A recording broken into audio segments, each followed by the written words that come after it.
దేవుని వాక్యముల నుండి కీర్తన గ్రంథం 4వ అధ్యాయం. ప్రభు బలలోనికి మనం చేసే ముందు యోగ్యులుగా మరి లేఖన హెచ్చరికలు తీసుకొని యోగ్యమైన విధానంలో ప్రభు బలలో చేవేద్దాం. కీర్తన 4:4 అందరం కలిసి చదువుకుందాం. కీర్తన 4:4 4వ అధ్యాయము 4వ వచనం మొదటి రౌండ్ మాత్రమే అందరం కలిసి చదువుదాం. మొదటి లైన్ మాత్రమే. భయము నుండి పాపం చేయకుడి.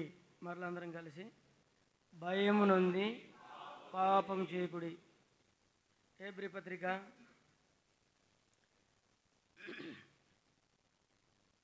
12వ అధ్యాయం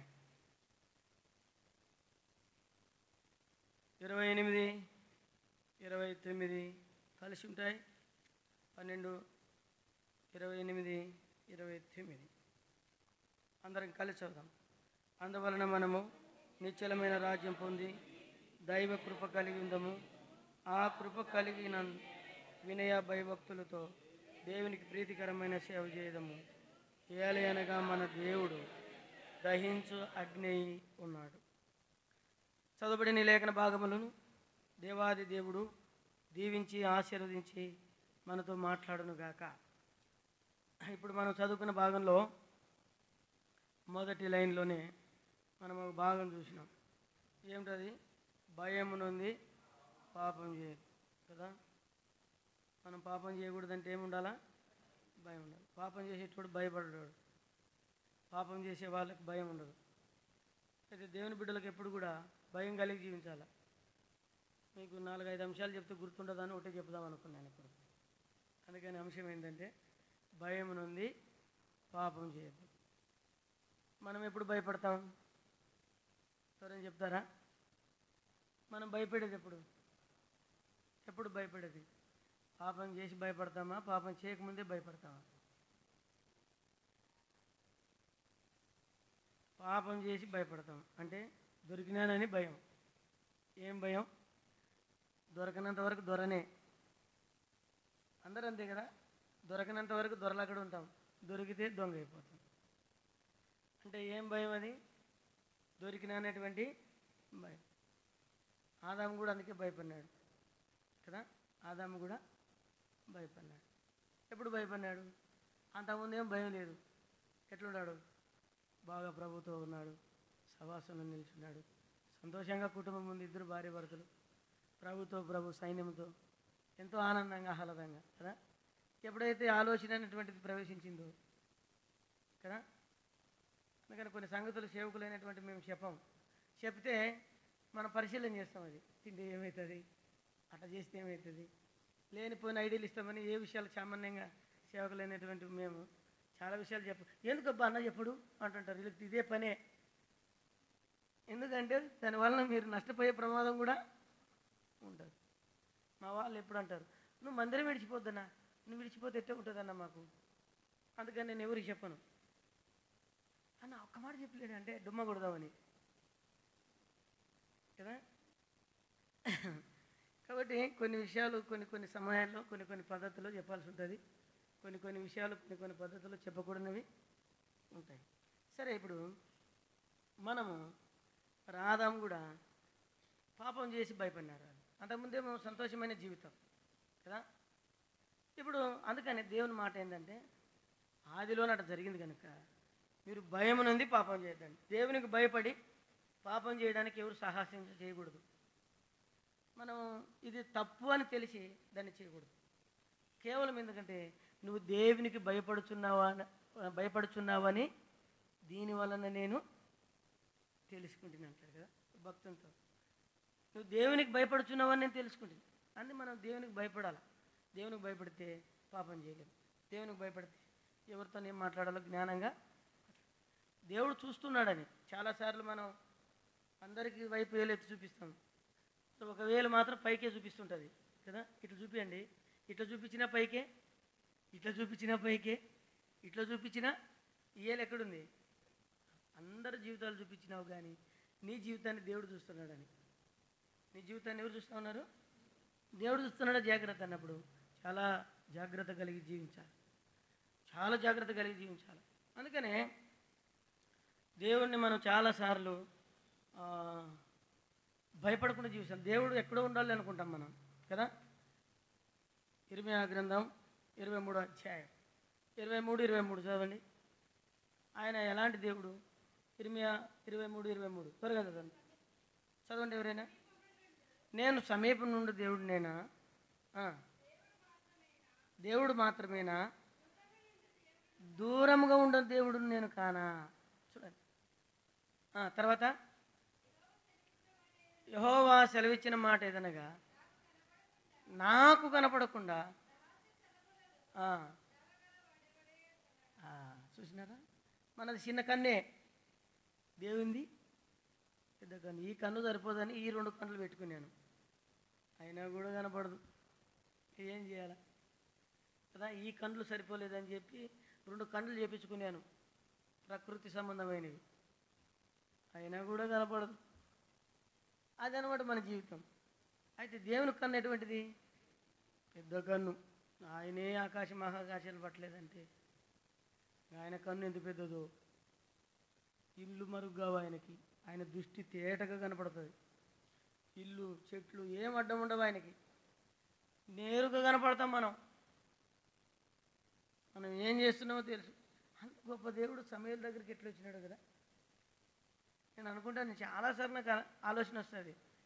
సమూయేలు మొదటి గ్రంథం 3వ అధ్యాయంలో ఆ బాలుడైన సమూయేలు దగ్గరికి వచ్చినాడంట, యెహోవా ప్రత్యక్షమై అనే మాట చూస్తాం కదా.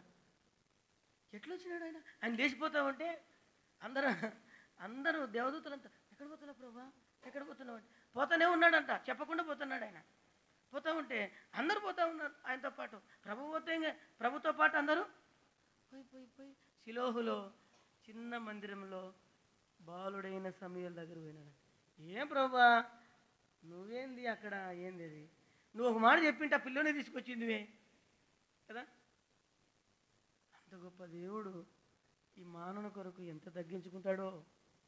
ఆయన చూసే దేవుడు, ఆయన వినే దేవుడు, ఆయన ఆలకించే దేవుడు, ఆయన జవాబిచ్చే దేవుడు. చూసినావా ఆయన ఎంత గొప్పవాడు. మనకు కొంచెం హోదా వస్తే కదా, అటెండర్ పని వస్తే చాలు మనకుంగా.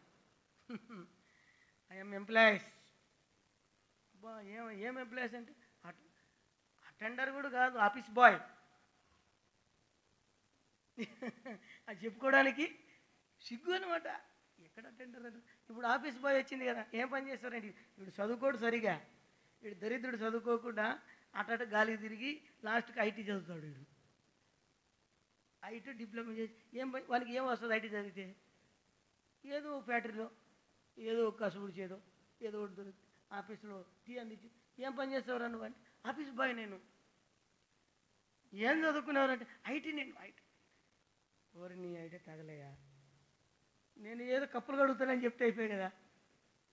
చాలాసార్లు మనకు అట్లాంటి అతిశయం. అంత గొప్ప దేవుడు చూసినప్పుడు ఎంత దీనుడైనాడు ఆయన కదా. ఫిలిప్ రాస్తాడు కదా, ఆయన దేవుడై ఉండి మన కొరకు ఏమైనా దేవునితో సమానుడిగా ఉండవలసినటువంటి భాగ్యాన్ని విడిచిపెట్టి తగ్గించుకొని వచ్చాడు. నేను దూరం ఉన్న దేవుడినేనా కదా, నేను దగ్గరుండే దేవుణ్ణి కానా? నాకు కనబడకుండా దాక్కోగలవాడేవుడు. అది గుర్తుపెట్టుకోవాలి మీరు ఎప్పుడు పాపం చేసేటప్పుడు. నాకు కనపడకుండా దాక్కోగలవాడు ఎవడు? దేవునికి కనపడకుండా నేను మరుగులేదు, భూమి మీద ఏది మరుగులేదు. కాబట్టి చాలా జాగ్రత్తగా ఉండి మనం పాపం చేయకుండా ఉండాలి. అర్థమైందే? మీరు ఫోన్ చేసి మాట్లాడతారనుకోండి, ఫస్ట్ ఫోన్ ఆటిపోతుంది. మీరు కాల్ చేయగానే వితిన్ సెకండ్లు ఎక్కడికి వెళ్ళిపోతుంది? టవర్ నుండి ఎక్కడ పోతుంది? సాటిలైట్లోకి పోతుంది. అక్కడ ఎవరున్నారు? ఇద్దరు ఫోన్ మాట్లాడుతున్నారంటే మధ్యలో ఎవరు ఉన్నారని మనకు గుర్తొస్తూనే ఉంటుంది, అవును కదా. అక్కడ ఎవరుండేది అంటే అంత రికార్డింగ్ చేసేదానికి అక్కడ కూర్చున్నాడు ఆయన. ఓ దినాన్ని మన భర్తం పడతాడు కదా. అప్పుడు మాత్రం బంగారు తింటివే, బంగారు పండుకుంటివే, తర్వాత బంగారం పోయి సింగారం అవుతావు, నీ ఇష్టం. అందుకని దేవుడు చూస్తున్నాడని భయం కలిగి ఆయనకు మరుగైన వాళ్ళం కాదు. మన హృదయంలో ఫ్రీట్ అవుతుంది. అక్కడ మాట్లాడి ఇప్పుడు ఏ వచ్చింది కదా, ఏముంది ఏ అంటే ఆర్టిఫిషియల్ ఇంటెలిజెన్స్. నువ్వు ఏమేమి చేస్తావో అన్నీ చెప్తుంది అది. అదే పట్టుకున్నప్పుడు మనిషికి ఇచ్చిన జ్ఞానం బట్టి దాన్ని సృష్టిస్తే ఈ మనిషిని సృష్టించిన దేవుడు ఎంత గొప్పవాడే ఉండాలా కదా. దేవునికి ఏ ఇల్లు అవసరం లే, అన్ని ఐళ్ళకు మించినోడు ఆయన. మనమేమో సునాయసంగా అనుకుంటాం, ఆయన చిన్నగా తీసుకుంటాం. అందుకని దయచేసి చెప్పేది ఏంటంటే దేవుని విషయంలో మనం మునకొలలకు ఎదురు తనకూడదు, అది గుర్తెరగాల. తర్వాత ఎబ్రీ పత్రిక కొన్ని మాటలు చెప్పిన తర్వాత వాక్యం చెప్తా. ఎబ్రీ పత్రిక 4:13, ఎబ్రీ పత్రిక 4:13 త్వరగా చదవండి.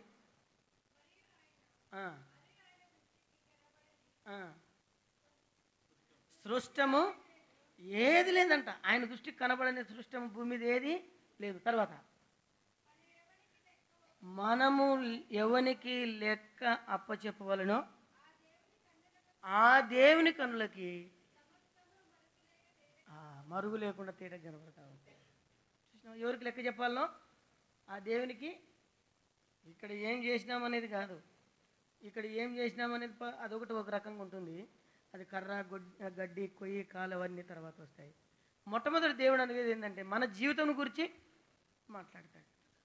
కాబట్టి ఈ భూమి మీద ఆయన కనపడిన సృష్టం అంటూ ఏది లేదు. మనం ఎవరికి లెక్క చెప్పాలనో ఆ దేవునికి. అందుకని పౌలు అపోస్తలుడు 2 కొరింథీ 5:10 మాట రాస్తాడు ఆయన కదా. మనమందరము దేవుని న్యాయపీఠం ఎదుట ప్రత్యక్షం కావాలా. మనమందరం అంటే ఆయన కూడా కలుపుకున్నాడు ఆయన. మనమైతే మీరందరూ చూడరి అని చెప్తాం. నేనైతే కదా మీరందరూ చూడరి అంటే నేను లేదని, ఆయన అట్లా చెప్పలే. మనమందరము క్రీస్తు న్యాయపీఠం ఎదుట, న్యాయపీఠము నీ ముందు ఉన్నది ధ్యానించి చూడు కూర్చున్నదెవరు. న్యాయపీఠము నీ ముందు ఉన్నది ధ్యానించి చూడు కూర్చున్నదే. నీవు నాశించుట కోరడు ప్రభువు, నీవు నాశించుట కోరడు ప్రభువు. ఓపికతో ఆయనే వేచియున్నాడు. ఓపికతో ఒకరోజు ఏం చేస్తాడంట?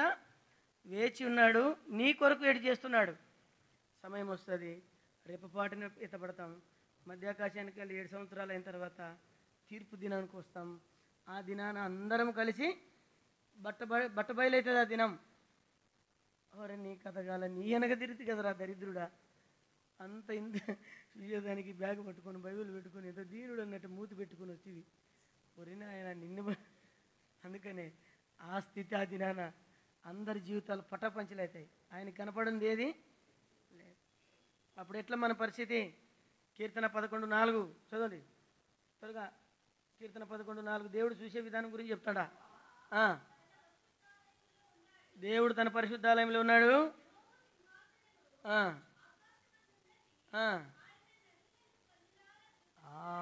నరులను ఏం చూస్తున్నాడంట?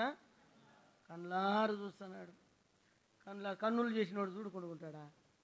చెవులు చేసినోడు కదా పాట అది కూడా ఉంది కదా లేఖనాల్లో. కన్నులు చేసినవాడు కానకుండునా, చెవులు చేసినవాడు వినుకుండునా. మన వరకు రాలేదు కాబట్టి హ్యాపీగా ఉన్నాం. ఒక టైం వచ్చినప్పుడు మన కథ ఏంది బయటపడుతుంది. యాది బంగారమో నకిలీ బంగారము. నకిలీ బంగారమే ఎక్కువ మరిచిపోయేది కదా. ఒక ఆమె దండి వేసుకుంది. నేను రైల్వే స్టేషన్లో ఎందుకైనా మంచిది ఆ బంగారు దాచిపెట్టుకో. రైల్వే స్టేషన్లో ఎవడని పీక్కపోయినాడు కానీ నీవు దాచితే కష్టం అని చెప్తే ఆయమని సార్ ఏమనుకోద్ది ఇది నకిలీ బంగారం అంటే నాకు ఆశ్చర్యం. కానీ సరే నకిలీ బంగారం కానీ అంతటి వేసుకుంటే వాడికి తెలుసు అంట యాది నకిలో యాది ఒరిజినల్ వాడు చూస్తే చెప్తాడంట. చూడు అందుకని యేసు ప్రభు దొంగ వలే అసలైంది చెప్పేదానికి. దొంగకి ఎందుకు పోల్చుకున్నాడంటే దేవుడు దొంగకు పోల్చుకున్నాడు అనుకుంటాం మనం. దొంగకు కావాల్సింది ఏంది చెప్పండి? విలువైనది ఆయనకు కావాలి. ఇంట్లోకి వస్తాడు, బీరువు తెరిస్తే 10,000 చీర కనపడింది అక్కది. ఏం చేసుకుంటాడు? దాన్ని పక్కకు పారేస్తాడు.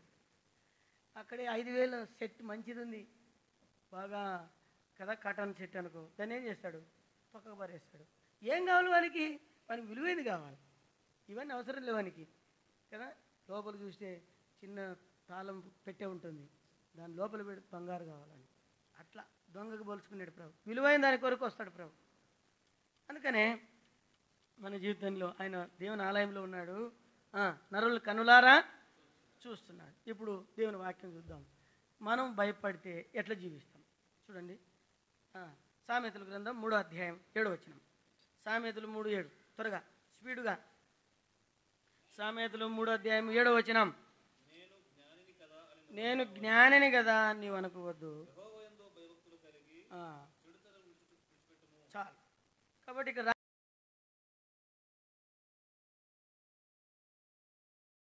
రాకూడదంట. ఏమరా కొంచెం పెద్ద చిన్న విలువైనైనా అని చెప్తే మచ్చుకు ఇచ్చినాం పో, ఇచ్చినంతకాలం ఇచ్చినాము, కానీ అట్లా అనొద్దు. నేను జ్ఞానిని కదా అని అనొద్దు. నీకు చదువు ఉంటే చదువు లేని వానికి కించపరచొద్దు. దేవునికి కావాల్సింది అది అస్సలు కాదు. దేవునికి కావాల్సింది ఏంటంటే అయ్యింది, దేవునికి కావాల్సింది మన మన ఆత్మీయ జీవితాన్ని దేవుడికి కావాలంటాడు ఆయన. నువ్వు ఎంత చదువుకున్నావు, నువ్వు బీటెక్క ఎంటెక్క ఏ టెక్కు నీది, లోకం అదే అర్హతలు ఇస్తాడు. కానీ ఆత్మీయ జీవితానికి వచ్చేసరికి ఆత్మీయమైన సామర్థ్యతను దేవుడు చూస్తాడు. నేను జ్ఞానాన్ని కదా అని మనం అనుకోకూడదు. చదువుకున్న వాళ్ళు చాలామంది చదువులేని వాళ్ళు వచ్చి అడుగుతుంటారు, సార్ మాకు ఆ దినాల్లో చదువు అబ్బలే, చదువుకోలేకపోయినాం సార్, సరిగా ఆరాధన చేయరు రాదంటే. నాయన యేసు ప్రభువే చదువుకోలేదు. యోహాను సువార్త 7వ అధ్యాయం 15వ వచనంలో విద్య లేని, చూడదండి అన్నమాట, చదువుకోనని ఇతనికి ఇంత పాండిత్యం ఎట్లొచ్చిందని అనుకున్నారంట. చదవన్నమాట.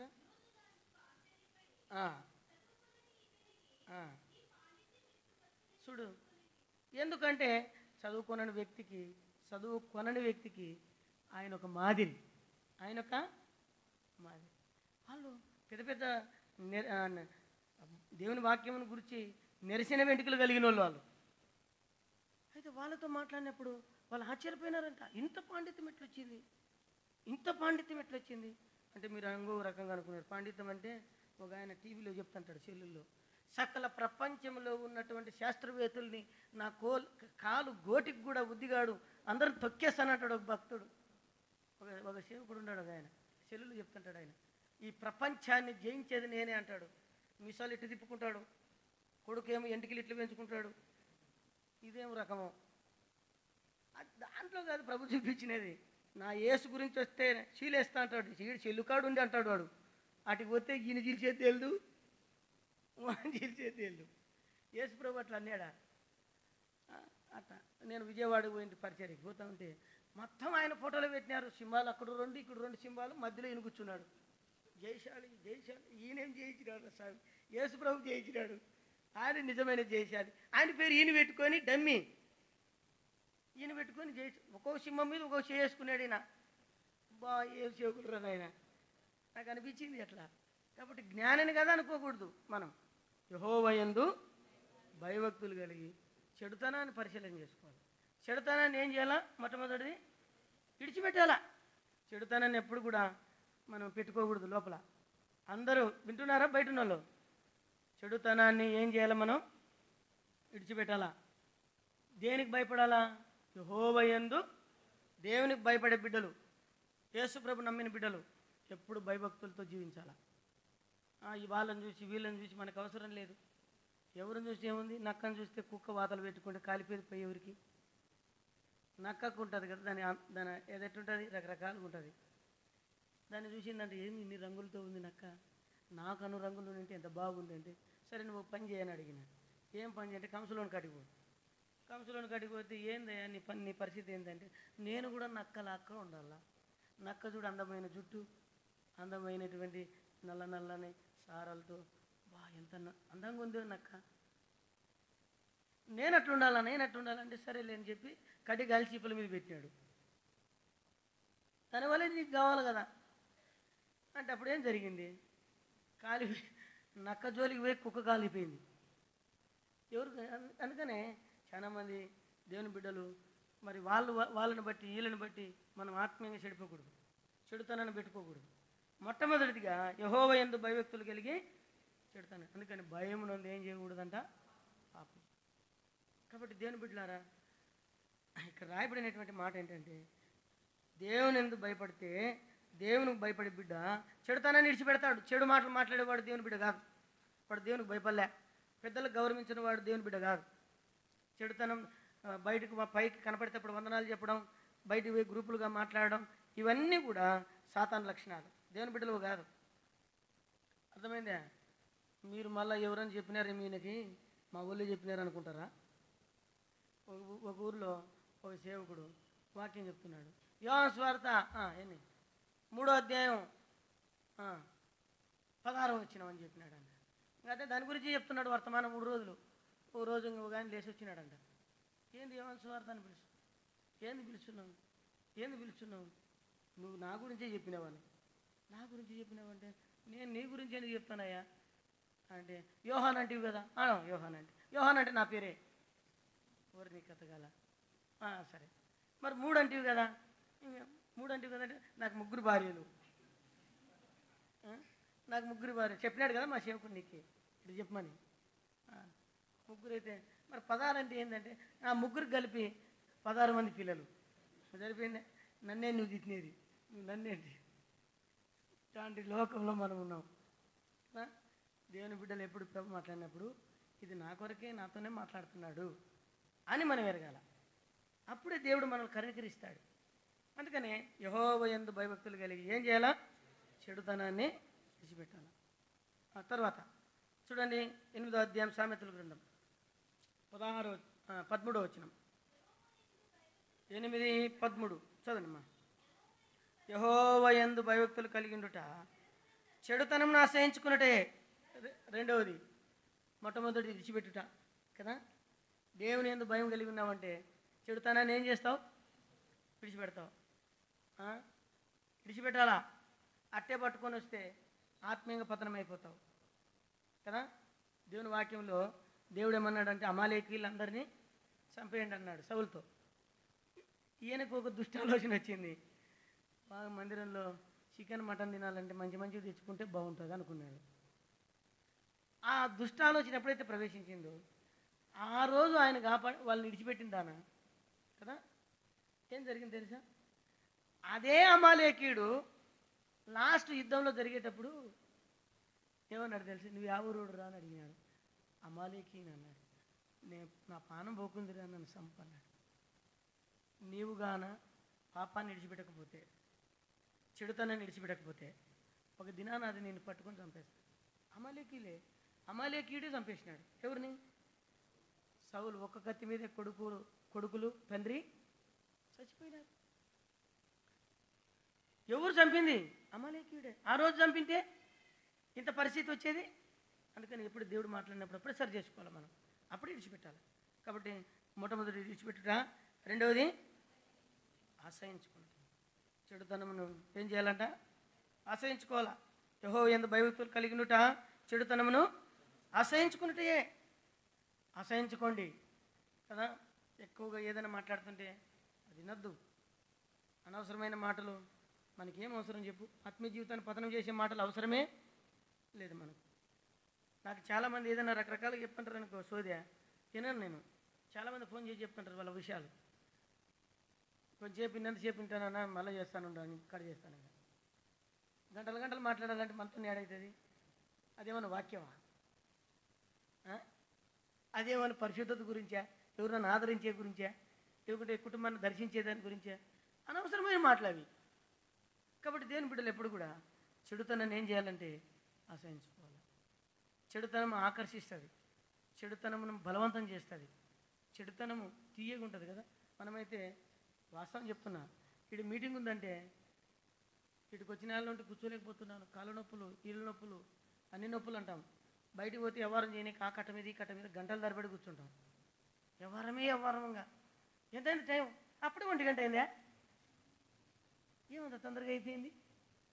మందిరానికి వస్తే మాత్రం ఎప్పుడు విడిచిపెడతావు స్వామి, నీకు ఒక దండం. తొందరగా విడిచిపెడితే ఆడ ఒట్టి మీద పెట్టి వచ్చినాను, వాసన పట్టినో ఏమో ఆయన కదా. ఇదే మన గిలి. అందుకని దేవుని బిడ్డలైనటువంటి మనం చాలా జాగ్రత్త వహించాలి. లోకంలో చెడుతనం ఉంది, లోకంలో ఆకర్షణీయమైంది ఉంది, లోకంలో నేను నష్టానికి నడిపించేది ఉంది, నీ పతనాన్ని కోరుకునేది ఉంది. అయితే చెడుతనం గురించి ఎవరైనా మాట్లాడితే, చెడుతనమును ప్రేమించే అలవాటు కానీ మనకు కలిగిస్తే దాన్ని అసహించుకోవాలా. అసహించుకోవడం అంటే ఏదైనా తొక్కినప్పుడు ఎట్లా దిక్కుతావు నేలకి, ఏదైనా తొక్కినావు నీళ్లు లేవు, ఏం చేస్తావు? దాన్ని మొత్తం రోడ్డుకి అంతా వచ్చినప్పటి నుండి కాళ్ళకి ఏమన్నా అంటిందంటే ఇంకా రోడ్డు అంతా ఇదేంగా, అది పోయేంత వరకు ఇది నెమ్మలించదు. పోయిందే, నడుస్తూ ఉంటూ ఉన్నట్టుంది, నడుస్తూ ఉంటే ఏదో తాకినట్టుంది, అది లోపల అది చెప్పుకంటుకున్నా కూడా మనకి స్పర్శ అర్థమైపోతుంది కదా. ఒకరోజు ఏదైనా పబ్లిక్ ఏదో తిన్నాడు పిల్లోడు, అది రోడ్డు మీద దొక్కినాడు, ఇంకా దాన్ని మందిరంకి వచ్చేంత వరకు రుద్దుతూనే ఉన్నాడు, అది పోకుంది. అంటే అసహించుకుంటున్నాడు కానీ దాని నుండి విడిపింపబడడంలే.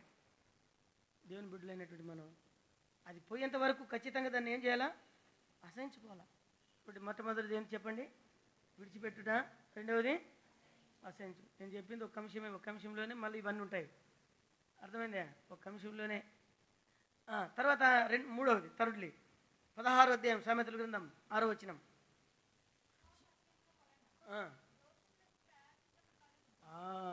కృపా సత్యముల వలన దోషములకు ప్రాయశ్చిత్తం కలుగును. చదవండి. యెహోవా యందు భయభక్తులు కలిగి ఉండటం వలన తొలగిపోవటం. ఏం చేయాలంటే మూడోది, ఫస్ట్ది ఏం చేయాలా? విడిచిపెట్టాలా. నీవెన్నాళ్ళు రెండు తలంపులతో కుంటి కుంటి నడిచెదవివో, నీవెన్నాళ్ళు రెండు తలంపులతో కుంటి కుంటి నడిచెదవివో, యెహోవా నీ దేవుడా లేక.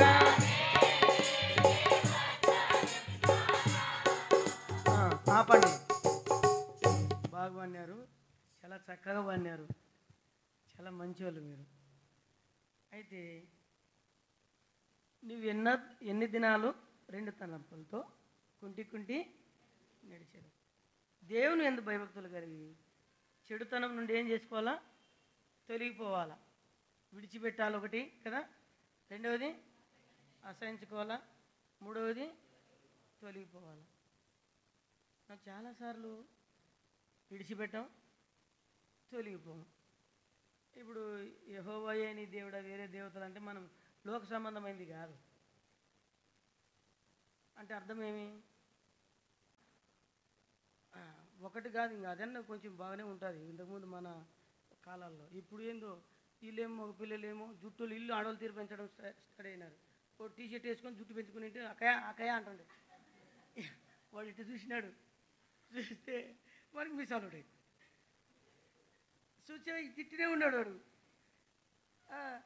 ఎంటికలు పెంచుకుంటే వెనక నుండి వచ్చి పెద్ద మంచి అక్కయ్య అక్కయ్య అంటున్నాడు. చూడు ఏం చేయాలి? ఒకడేమో కోడి పుంజు తిరిగి పెట్టుకుంటాడు, ఒకడేమో పుట్టగొడుగు తిరిగి పెట్టుకుంటాడు, అదేం షోకో. అప్పుడంటే మంగళోళ్ళు లేక ఇడుచుకొని తిరుగుతుంటాం మేము, కత్తిరించేవాళ్ళు లేక.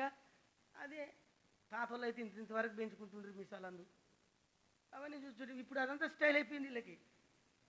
ఒక ఆయమ పాటే పాడిన స్టైల్ మారింది కదా, ఆయమ జీవితం మారలేదు కానీ ఆ పాట పాడింది మొత్తానికి. మా పక్కనే ఊరు ఆయమది.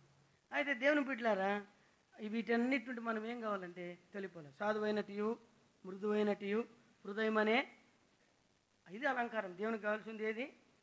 హృదయం. కాబట్టి తొలగిపోవుట, అక్కడ నుండి వెళ్ళిపోండి. దుష్టులు ఆలోచన చొప్పున నడువుక, అపహాసకులు కూర్చుండే చోట మనం యెహోవా ధర్మశాస్త్రం అందు ఆనందించుచు దేవుని వాక్యం ప్రేమించాలి. లోక సంబంధమైనటువంటి వాటి నుండి దూరంగా ఉండాలి. ప్రత్యేకింపడిన వాళ్ళు మనం దేవుని దగ్గరికి వచ్చినామంటే ఏమర్థం? ఇప్పుడు మాట చెప్తా, లేవీళ్ళు ఏమన్నాడు దేవుడు బయటకు వచ్చిన తర్వాత? ఎవరైతే యెహోవా పక్షంగా ఉన్నారో వాళ్ళందరూ నా దగ్గరికి రండి అంటే లేవీళ్ళు వచ్చినారు కదా. లేవీళ్ళు ఒకప్పుడు దుర్మార్గులు, తండ్రి మాట అయిన వాళ్ళే, లోకస్తుల యొక్క గొంతు కోసినటువంటి వాళ్ళు. ఎప్పుడైతే ఆ సమయం వచ్చిందో సమయం కొరకు కనిపెట్టుకుని ఉన్నారు, దేవుని దగ్గరికి వచ్చేసినారు. అప్పుడు ఏమన్నాడంటే, మీలో ప్రతివాడు తన చిలికాన్ని, ప్రతివాడు తన సహోదరుని, ప్రతివాడు తన స్నేహితుని చంపండి, కత్తి తీసుకొని అన్నాడు. ఇది త్యాగపూరితమైంది కదా. అంటే దాని అర్థం చెప్తాను మీకు. తొలగిపోవటం అనేది ఎట్లుంటుంది అనేది. సహోదరుడు అంటే అన్నదమ్ముడు కదా. చచ్చిపోయేటప్పుడు ఎవరు మనల్ని పట్టేది? చచ్చిపోయినప్పుడు ఎవరు పట్టేది మనల్ని? ఏం చెప్పారు చూడి. అన్నదమ్ములా మీరు అని అడుగుతారు వాళ్ళు. ఏం చేయాలంట అంటే అర్థం ఏంటంటే, ప్రభువును అంగీకరించకుండా, రక్షించబడకుండా ఎవరైతే లోకంలో ఉంటారో పూర్తిగా దేవుని వాళ్ళు పూర్తిగా వాళ్ళకు దూరంగా ఉండమన్నాడు. వాళ్ళు ప్రేమించు, వాళ్ళు అక్కర తీర్చు, కానీ త్యాగం చేయి. కొన్ని విషయాల్లో దేవుని కొరకు త్యాగం చేయి. అట్లట్లేదన్నా డాడీ ఏంటి ఒక మందిరానికి రాలంటే, అదే అన్న మా మర్దల్ది ఎన్నికల కార్యక్రమం ఉండే, ఏది నువ్వు చంపినది? వాళ్ళ బలలో వచ్చి చేయిస్తుంది. ఎట్లా నీకు ఎట్లా ప్రత్యేకత ఎట్లా తొలగించుకున్నావు? తర్వాత రెండో వ్యక్తి ఎవరు? పొరుగువాడు. పొరుగువాడు కదా. పొరుగువాడు అంటే ఎవరు? ఇప్పుడు ఉప్పు అయిపోయింది రాత్రి, దోనికి వస్తారా? ఎటుకి పోతారు? నీ పక్కన ఇంటికాడికి పోయేది పొరుగుని కాడికే. అంటే అవసరానికి అక్కర పడేవాడు. దేవుడు ఏమన్నాడు? అని కూడా చంపే. నరులు అక్కర అవసరం లేదు నీకు. త్యాగం అవన్నీ. స్నేహితుడు ముంచాలనే వాళ్ళే, చంపాలనే వాళ్ళే, బతికించాలనే వాళ్ళే స్నేహితులు. స్నేహితులు మామూలుగా భార్యనే విడిచిపెడతారు కానీ స్నేహితులు విడిచిపెడతారు కొంతమంది. అర్థమైందే? ఇది ఈ మూడంతలా ఏముండాలి మనకు? తొలగిపోయేటువంటి ప్రత్యేకత ఉండాలి. అలాంటి వాళ్ళు దేవుని బిడ్డలు. అందుకని మూడో విషయంలో మనం ఆ విషయం చూసినాం. మొట్టమొదటి చెప్పండి, చెడుతనాన్ని విడిచిపెట్టండి. రెండవది, మూడవది తొలగిపోవట్లన్న. మళ్ళీ 3 విషయాలు చెప్పినాను.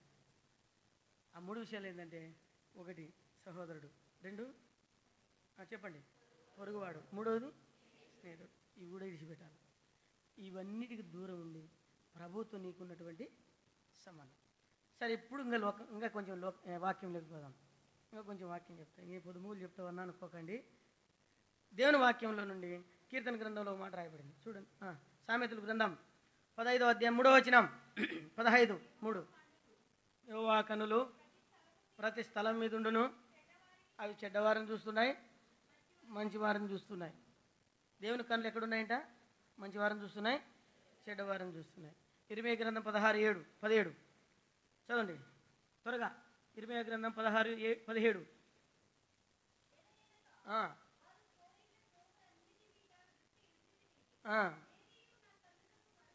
మనం ఎక్కడ పోయినా మనం కూర్చునేది, లేచేది అంతా దేవునికి తెలుసు. అందుకని మనం ఏం కలిగి ఉండాలంటే భయం కలిగి జీవించాలి. ఇప్పుడు కీర్తన 97వ అధ్యాయం 10వ వచనంలో, యెహోవాను ప్రేమించువారులారా, నేను చదువుతున్నాను లేండి. యెహోవాను ప్రేమించువారులారా, చెడుతనాన్ని ఏం చేయాలా? అసహించుకోవాలి. నువ్వు దేవుని ప్రేమిస్తే చెడుతనాన్ని ఏం చేస్తావు? అసహించుకుంటావు. కాబట్టి 3 విషయాలు మన ఆత్మీయ జీవితంలో మనల్ని కట్టాలని దేవుడు ప్రభు కోరుకుంటున్నాడు. భయం కలిగి జీవించాలా. భయం లేని వ్యక్తి లోకంలో దేవుని దగ్గర లోకంలో కూడా పనికిరాడు. ఒక వ్యక్తి ఉన్నాడు కదా, దేవునికి భయపడక మనుషులను లక్ష్యం పెట్టినోడు. అట్లాంటి వానికి మారు మనసు వచ్చింది ఒకనాడు. అట్లాంటి వాడు మార్చబడ్డాడు. దేవుడు అలాంటి కఠినం లేనటువంటి మనల్ని దేవుడు మార్చుకున్నాడండి కదా. అయితే దేవుని వాక్యం చెప్తుంది, యెహోవాను ప్రేమిస్తే చెడుతనాన్ని ఏం చేస్తావు? దేవుని వాక్యంలో రాయబడింది కదా, నేను అసహించుకున్న దాన్ని ఫినియాసు కూడా అసహించుకున్నాడు. నేను అసహించుకున్న దాన్ని అతడు అసహించుకున్నాడు కనుక నా సన్నిధిలో నిత్యం యాజకత్వం చేస్తాడు. దేవుడు కోరుకునేది అది. దేవుడికి ఇష్టం లేదు, మనకి ఇష్టం. ఏం మాట్లాడాను? నోరు మూయి, బయటికి పోయి మాట్లాడుకో. వయసు పెరిగింది కానీ బుద్ధి పెరగలే అని తిడతాండ్రి. మందిరంలోకి వస్తే ప్రార్థనే చేసుకోవాలా అంతే, ఏరేదేమిలే. ఇతరుల కొరకు ప్రార్థన చేయాలి, గ్రూపులుగా ప్రార్థన చేయాలి. మందిరంలోకి వస్తే దేవుని సన్నిధిని వెతకాలి అంతే, వేరేదేం నేర్పిలే వాళ్ళు. ఇప్పుడు మందిరం కూర్చున్నామంటే పొద్దుమూగులు సాయంత్రం వరకు వాక్యం లేకపోయినా పర్లేదు, వ్యవహారమే చేస్తుంటాం. కాబట్టి భక్తిహీనులకు ఏముండదు, దేవుని భయపడరాళ్ళు. వారి జీవితమే భక్తిహీనత. భక్తి లేదు, దేవుడు లేడు. భక్తిహీనులు దేవుడు లేడని వారు హృదయంలో అనుకుంటారంట, వారు చెడిపోయిన వారు. 14వ అధ్యాయం కీర్తన గ్రంథంలో రాయబడింది కదా, చెడిపోయినోడే భక్తిహీనుడు. వాడు దేవునికి భయపడ్డు. ఈనాడు దేవుని బిడ్డలైనటువంటి మనం దేవునికి భయపడి జీవించాలి. అందుకని భయం ఉంది, ఏం చేయకూడదు, మనం పాపం చేయకూడదు. దేవునికి భయపడేవాడు ఒకడు వచ్చినాడని మొర్దెకై గురించి భయపడినారంట. ఎవరు? హామాను భయపడినాడంట. అతను దేవునికి భయపడుతుంటే వీళ్ళు భయపడినాడు. మనం కూడా మనం దేవునికి భయపడుతుంటే ఇతరులు భయపడతారు మనకి. నువ్వు దేవునికే భయపడుకుంటే ఎవడు భయపడతాడు నీకు? కాబట్టి మన మాట తీరు, మన ప్రవర్తనను బట్టి. అందుకనే 8:16 మనం ఆ మాట చూడవచ్చు. రండి, ఇర్మియా గ్రంథం 12 12 ఇర్మియా 12 మరలా చదవమ్మా. పాడు చేయవారు, బాగా వినండి, అరణ్య మందలి చెట్లు లేని మెట్టలన్నిటి మీదకి వచ్చుతున్నారు.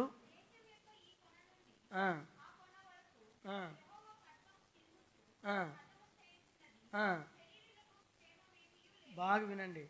నువ్వు దేవునికి కానీ భయపడకపోతే, నువ్వు దేవునికి లోపడకపోతే, నువ్వు భక్తిహీనుడిగా జీవిస్తే, శరీర సంబంధిగా జీవిస్తే నీకు క్షేమం ఉండదంట. ఏముండదు నీకు? నువ్వు క్షేమంగా ఉండలేవు, నువ్వు ఆశీర్వదించబడలేవు. శరీరంలో క్షేమం ఉండదు, గుర్తుపెట్టుకో. శరీర సంబంధికి క్షేమము, భద్రత, కాపుదల ఉండదు. చూడండి, యోబు గ్రంథం 21:16. యోబు గ్రంథం 21:16. త్వరగా చదవండి. నువ్వు శరీర సంబంధిగా జీవి, నీ క్షేమము నీ చేతుల్లో లేదు, నా క్షేమం నా చేతుల్లో లేదు. గుర్తుపెట్టుకోండి ఇది. నువ్వు శరీర సంబంధిగా జీవించి దేవునికి భయపడకుండా ఇష్టానుసారంగా జీవించి ఇష్టానుసారంగా మాట్లాడితే, యెహోవాను ప్రేమించు వారలారా చెడుతనాన్ని అసహించుకోండి అని చెప్పాడే. దేవునికి భయపడకుండా దేవునికి అవిధేయత చూపించి జీవిస్తే నీ క్షేమం చేతుల్లో లేదు, శరీరంలో క్షేమం ఉండదు, నీ భద్రత నీకు లేదు, నీ కాపుదల నీకు లేదు. నువ్వెన్ని చేసుకున్నా కూడా దేవుడు నిన్ను కాపాడు. శరీరంలోకి ఏం లేదంట, క్షేమం లేదు. చూడండి, ఇది మొదటిది. రెండవది, దేవుని వాక్యంలో దేని యందు భయభక్తులు కలిగి ఉండాలి. తీతు పత్రిక 2:3 దేనిలో భయభక్తులు కలిగి ఉండాలా? చదవండి, త్వరగా చదవండి. తీతు పత్రిక 2:3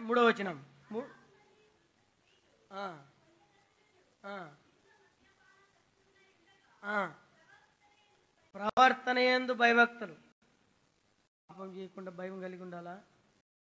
అయితే రెండవదికి వచ్చే, నువ్వు సంబంధిగా జీవిత క్షేమం ఉండదు. మూడవదిగా చూస్తే ఇక్కడ అంటున్నాడు, ప్రవర్తన యందు, మన ప్రవర్తనలోనే భయం ఉండాలా. అందుకని ప్రవర్తన యందు భయభక్తులు. వృద్ధ స్త్రీలు, కొండె కత్తులు, కొండలు చెప్పే వాళ్ళగా ఉండదు. ఇక్కడిది అక్కడ మోసుకొచ్చి, అక్కడిది ఇక్కడ మోసుకొచ్చి, లేనిపోని చెప్పి అన్ని కంపలు కనిపించేది. ఇట్లాంటి ఆలోచనలు ఎప్పుడు దేవుని బిడ్డలకు రాకూడదు. అట్లాంటివి ప్రోత్సహించకూడదు. అట్లా మాట్లాడే వారి నుండి కూడా దూరంగా వెళ్ళిపోవాలి. అందుకనే ఇక్కడ భక్తుడు చెప్పిన మాట ఏంటంటే, ఏమంటే ప్రవర్తన యందు భయభక్తులు కలిగి ఉండండి. స్త్రీలైనటువంటి వారికి ప్రత్యేకంగా హెచ్చరించినాడు మనల్ని. దేంతో చేసి? మట్టితో చేసినాడు. కానీ స్త్రీని చేసేటప్పుడు మట్టితో కాదు చేసినాడు, ప్రేమతో చేసినాడు. ఒకటి, సూర్యుడు తేజస్సు సూర్యుడు తీసుకున్నాడు తేజస్సు. వాళ్ళు నీటిగా ఉండగలరు, దయలు పట్టిన వాళ్ళు అక్కడ కూడా ఉండగలరు.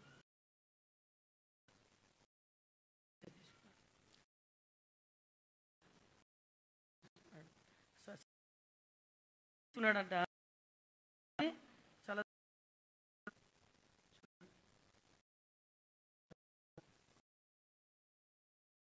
వాళ్ళు అప్పుడే తగ్గుతారు. అప్పుడే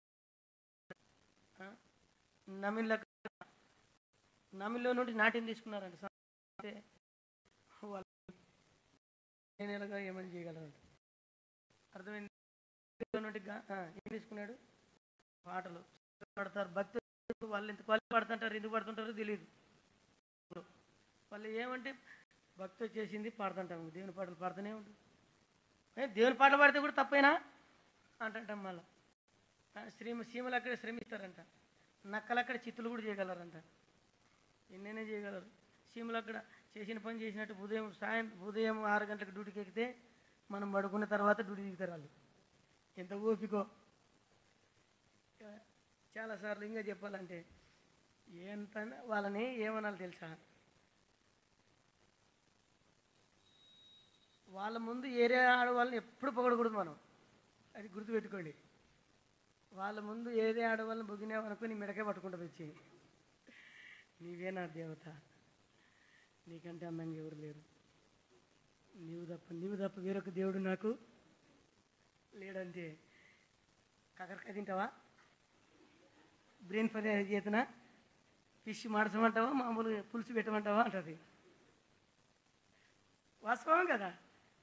కానీ వాళ్ళకి అన్ని ఇచ్చినాడు దేవుడు మనకి. అందుకనే వాళ్ళు సాతాన్ని టెస్ట్ చేసినారు పోయి.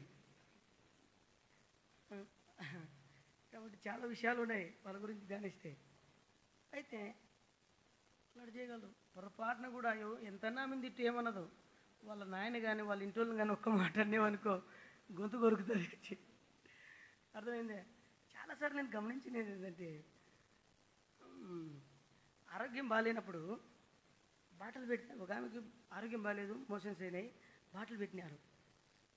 వాళ్ళ అమ్మ వాళ్ళ ఆయన వచ్చినారని చెప్తారు కల్లా సెలైన్ నుండి పీకేసుకొని, ఎట్లొచ్చిందో ధైర్యం అయ్యమ్మకి, ఎట్లొచ్చిందో శక్తి, పీకేసుకొని సగం ఉంది లేనా ఇప్పుడు ఏడవుతుంది మా అమ్మ మా నాయన వచ్చినారంట అని పీకేసుకొని పడపడపడం వచ్చేసిందిగా. ఎట్టొచ్చింది, అప్పటిదాకా బాగలేదు, నడచలేను, కాలు గుంజుతాయని చెప్పింది. వాళ్ళు ఏమైనా చేయగలరు, చాలా మంచి వాళ్ళు. మీరేం ఫీల్ కాకండి, మేము కూడా అంతకు డబ్బాలు ఉన్నాం. కాబట్టి ఇప్పుడు అంతా మేము కూడా వేషం వేసుకున్నాం. భార్య దగ్గర ఒక రకం, లోక దగ్గర ఒక రకం, ఏమంటే ఏమొస్తుందో. మా అమ్మ ఏమైనా పడించుకోవద్దు, దీంట్లో లోపలికి వచ్చిన తర్వాత నేను సారి చెప్తా తెలుసుకున్నాం.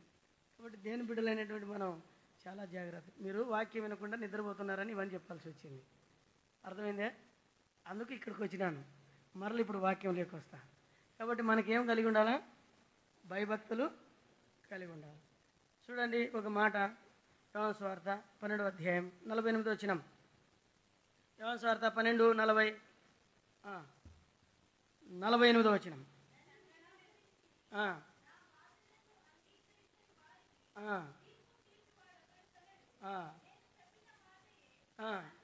ఇప్పుడు వాక్యం వింటున్నారు కదా మీరందరూ. వాక్యానుసారంగా జీవించకపోతేనంట ఈ వాక్యం అయిపోయింది కదా చెప్పేది, అంత్య దినమున ఈ వాక్యమే నిన్ను తీర్పు తీరుస్తుందంట. అందుకనే ఆత్మ జీవింపు చేస్తుంది, అక్షరము చంపుతుంది. ఆత్మ ఏం చేస్తుంది, జీవింపు చేస్తుంది. ఆత్మ జీవింపు చేస్తుంది, అక్షరము ఒక అక్షరార్థంగా తీసుకొని కానీ చదివి వెళ్ళిపోతే, అనుసరించకుండా వెళ్ళిపోతే ఇది ఒక దినాన మన తీర్పులోనికి. ఇది యేసుప్రభు చెప్పినాడు స్వయాన. కాబట్టి చాలా జాగ్రత్తగా మనం వహించాలి. అందుకని ఎబ్రీ పత్రిక 12:28 అన్నాడు కదా, వినయ భయభక్తులతో దేవునికి ప్రీతికరమైన సేవ, దేవుడు మెచ్చుకునే సేవ చేయాలి మనం జీవితంలో. వినయము భయభక్తి. వినయం అంటే భక్తి ఉంటుంది, భయం ఉంటుంది. కాబట్టి వినయ భయభక్తులు కలిగి దేవునికి ప్రీతికరమైన సేవ, దేవుడు మెచ్చుకునే సేవ, ఇట్టి సేవ దేవునికి ప్రీతికరమైంది. కాబట్టి దేవునికి ప్రీతికరమైనటువంటి భక్తి. థర్డ్లీ, మూడవదిగా ఆత్మ కలిగించే ఐక్యతలో భయం కలిగి జీవించాలి. ఆత్మ కలిగించే ఐక్యతలో. చివరి కథ మాట చెప్పి ముగిస్తాను నేను. చదవండి ఎఫెసీ పత్రిక 4వ అధ్యాయం 1వ వచనం. ఐక్యతలో కాపాడుకునే విషయంలో భక్తి కలిగి ఉండాలా. కాబట్టి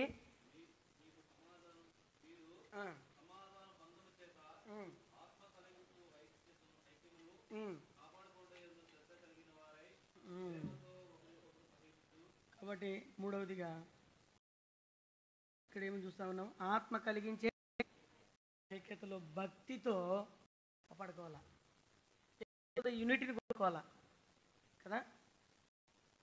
యెషయా గ్రంథంలో ఒక మాట ఉంటుంది, ఏముంటుందండి, యోబు గ్రంథం అనుకుంటా 41 చూడండి. ఎవరికైనా తెలిసింటే చెప్పండి. 41 31 41.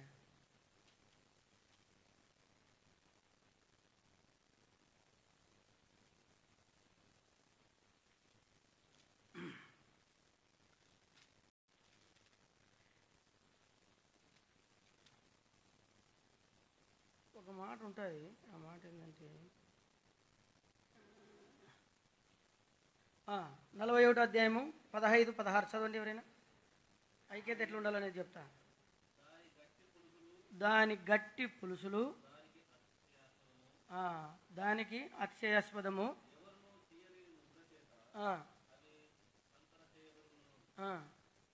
సంతన చేయబడినవి, ఒకదానితో ఒకటి హత్తుకునినవి, వాటి మధ్య గాలి ఏమాత్రము.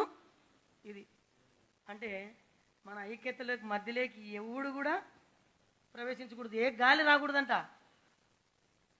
యూనిటీలోకి మనం ఉన్న ఐక్యతలోనికి ఎవడు పుల్ల పెట్టకూడదంట. పుల్ల పెట్టకుండా ఏమి కూడదు, అతుకుపడాలా, గాలి దూరకూడదు. అట్లుండాలి మన యూనిటీ. కాబట్టి దీంట్లో మనం భక్తి కలిగి జీవించాలి. వాటి ఒకటికొకటి అతుకొని ఉన్నాయంట, ఒకటికొకటి దగ్గరగా ఉన్నాయంట, అవన్నీ సమానంగా చేపడ్డాయంట. గాలి ఏమాత్రము చొరబడలేదు. మన ఐక్యత అటు ఉందే. పోయినాడు అని వచ్చినోడని ముద్దు పెట్టుకుంటుంటాం మనం. అక్కడ అంశాలు పెట్టుకున్నాడు కదా, ఏమని, నేను పలానా దేశం నుండి వచ్చినాను, నన్ను ఒకడు కొట్టినాడంటే, కొట్టినాడు అవడు, నువ్వు కొట్టినదే కరెక్టు వాడిని. ఆ న్యాయం ఏది ఏం లేదు, వచ్చిన వాళ్ళని ముద్దు పెట్టుకో. అదే రాజకీయం అంటే. రాజకీయం అంటే అదే. రాజకీయ నాయకులు వచ్చినప్పుడు ఏం చేస్తారు, అందరిని ముద్దు పెట్టుకుంటారు. అది ఇది ఇది అది అని చెప్పి. ఇప్పుడు అట్లా అయిపోయినా మనం కూడా, నువ్వు చెప్పిందే కరెక్ట్ అన్నా, నేను ఏదో అనుకునేంటి, పెద్ద ఈయన భక్తుడైనట్టు, ఆయన ఒక నీతిమంతుడైనట్టు కదా. అట్లా అనకూడదు. శత్రువుని, శాతాన్ని యొక్క గాలిని, వాయుమండల సంబంధమైనటువంటి దాన్ని మధ్యలోకి రాకుండా ఏం చేయాలి మనం? ఐక్యత, సహోదరులు ఐక్యతగా ఉండాలా. ఇప్పుడు నుండి మీరు ఇంతకాలం ఆగి ఐక్యతగా ఉన్నారు, ఎంతో పని జరిగింది, అద్భుతాలు చేస్తాడు దేవుడు. యూనిట్ అనేటువంటిది 3 పీటల తాడు తెగిపోదు, బలంగా ఉంటుంది. 3వది ప్రభువుని యేసుక్రీస్తు ఉండాలా. అది మన జీవితంలో ఉండాలి. చూడండి, కీర్తన దేవుని భయం ఏం కలిగిస్తుందని మాట 2 మాటలు చెప్పి ముగిస్తా. కీర్తన 19:9 2 వచనాలు చూపిస్తాంగా. యెహోవా యందు భయము పవిత్రమైనది. దేవుని యందు గన్ను భయపడితే పవిత్రంగా జీవిస్తావు. అందుకనే యెహోవా యందు భయము పవిత్రమైనది. 2వది యెషయా గ్రంథం, దేవుని యందు భయము పవిత్రమైనది, పవిత్రమైన జీవితాన్ని ఇస్తుంది. యెషయా గ్రంథం 33:6 చదవండి. నీ పాపములు ఈ కాలంలో నీ కాలంలో నియమింపబడినది స్థిరముగా నుండును, కలుగును. యెహోవా యందు భయము వారికి ఐశ్వర్యం. దేవునికి భయపడితే నువ్వు ఐశ్వర్యవంతుడవుతావంట. ఏమవుతావు? ఐశ్వర్యం. అందుకని కీర్తన మరలా చివరిగా అదొక మాట చెప్దాం, అందరం కలిసి చదువుదాం. కీర్తన 4:4 అందరం పైన రాకుండా మాత్రం చదువుదాం. పైన లైన్ కీర్తన 4వ అధ్యాయము 4వ వచనం అందరం కలిసి చదువుకుందాం. భయము నుండి పాపం చేయకుడి. చాలు. ప్రార్థన. అందరు మోకాళ్ళ మీదకి రండి.